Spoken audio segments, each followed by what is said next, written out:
O senador mato-grossense José Medeiros pretende disputar a presidência do Senado. A votação deve acontecer em fevereiro do ano que vem. E o senador Renan Calheiros, que hoje comanda a casa, não poderá disputar uma nova eleição.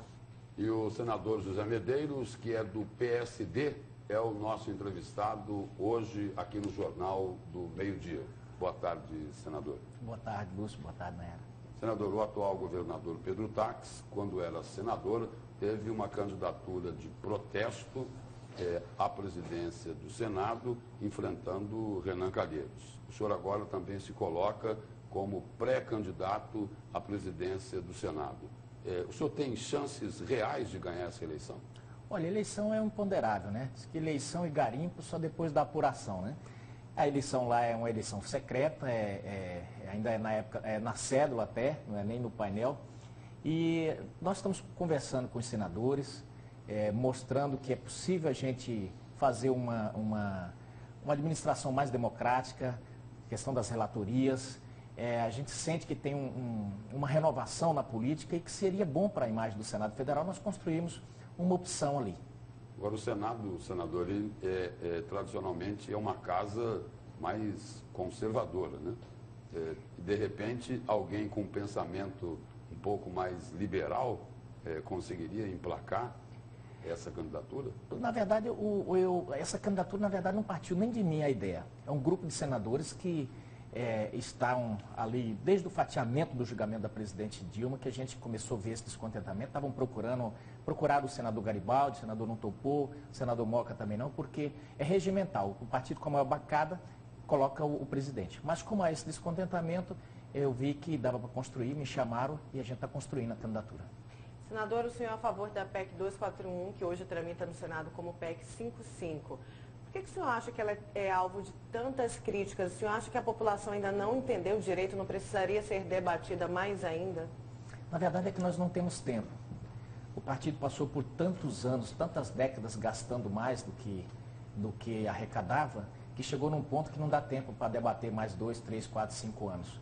E tem que fazer imediatamente, então tem duas opções. Ou faz que nem a presidente Dilma estava querendo fazer, que era fazer um corte direto de 67 bilhões e mais colocar o CPMF e fazer a reforma da aposentadoria, ou faz dessa forma de dizer, olha, dilui esse déficit em 20 anos e daqui para frente o que arrecadar é o que a gente gasta. O pessoal está falando que tem corte, e a população está um pouco revoltada também por causa das mentiras que eles estão falando. Na verdade não tem corte nenhum, o que está dizendo é o seguinte, nós não vamos gastar mais do que arrecada, é só isso. Agora, senador, agora surge um outro problema aí. De um lado, o governo federal, principalmente aí com essa PEC 241, pede que a população seja compreensiva, que a população faça sacrifícios, porque o Brasil precisa disso nesse momento. Aí, de outro, a população do país assiste o próprio presidente da República, que disse que o país precisava de um governo de salvação nacional, tentar salvar o apartamento do ministro que pediu demissão hoje. Complicado, né? Vamos dizer, essas coisas menores que acabam se tornando maiores que são os problemas. São coisas que não são urgentes nem emergenciais, mas acabam tomando a pauta nacional. Isso é muito ruim porque são obstáculos que nós não precisávamos tê-los. E de repente a agenda do presidente ficar... logo ele que está com um trem desgovernado aí, pegou uma herança maldita, isso é complicadíssimo e não é bom isso para o país. Como o senhor diz aí, por exemplo, esta agenda fez parte aí das discussões do país durante uma semana inteirinha. Uma semana perdida praticamente. É complicado. Senador, o senhor acha que o dinheiro da repatriação deve trazer, na verdade ele vai trazer um alívio para a cidade? O senhor acha que então no próximo ano a crise vai ser mais amenizada aqui no nosso estado ou não? Porque o governador não está muito otimista. Eu tenho conversado com vários economistas. Como eu não sou especialista na área, eu tenho buscado subsídio com economistas das várias matizes. O que eu tenho ouvido, e eles são unânimes, é que se não acontecer uma melhora na entrada nas receitas, a tendência é que até meados de outubro do ano que vem, todos os estados estejam na situação do Rio de Janeiro. Então a gente espera que esse caos não aconteça, por isso que é muito importante os governadores dosarem e tentarem fazer uma administração austera, porque não está bonita a coisa. Essa que é a verdade. Não quero ser profeta do caos, mas não está bem. Senador, falando aí em repatriação, o que é que aconteceu lá no Senado, né? De que enfiaram uma emenda que não existia no projeto aprovado pelos senadores, exatamente para possibilitar a repatriação do dinheiro aplicado irregularmente no exterior, exatamente pelos políticos e pelos familiares dos políticos.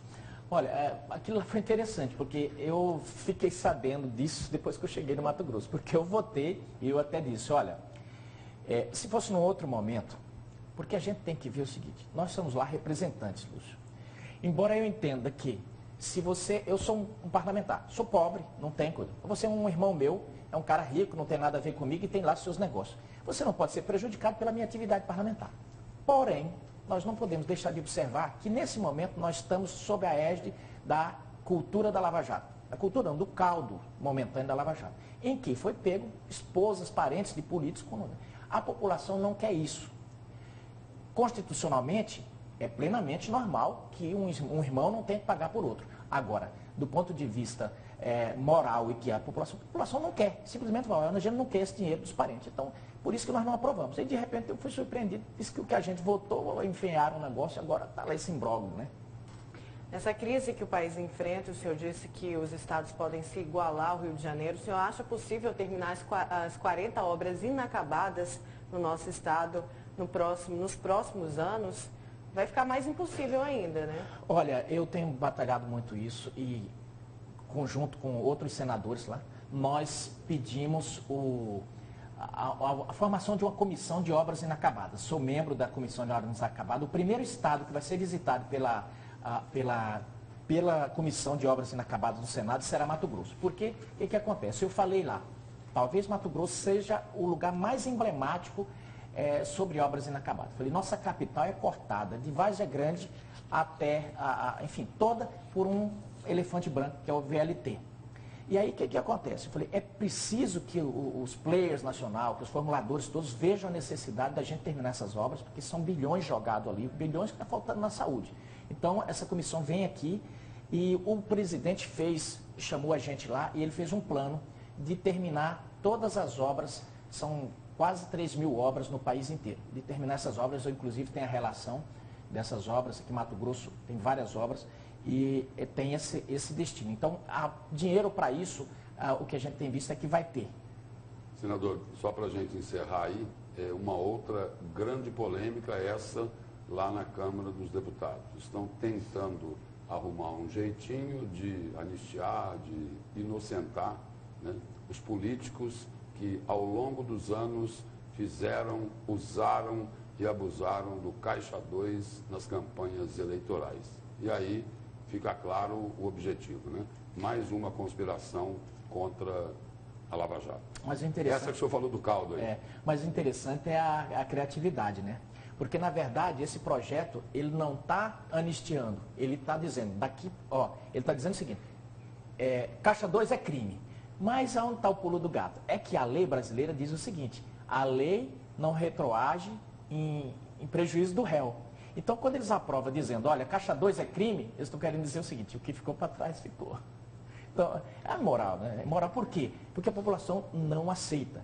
Porque é relativa essa história de moral ou não moral. Há algum tempo, tinha algumas coisas que eram imorais, o adultério. Hoje em dia não é mais crime. Mas naquele momento era. Então, talvez o político brasileiro esteja com dificuldade de entender isso. Nesse momento, amanhã ou depois pode falar, não, pode ter Caixa 2, o dinheiro pode vir de onde que vier. Mas nesse momento, os valores nossos, esse particular está valorado. E a sociedade diz, olha, eu não aceito, portanto é um crime. Senador, obrigado pela presença e pelas informações do senhor aqui no Jornal do Meio-Dia. Olha, eu que agradeço. Obrigada.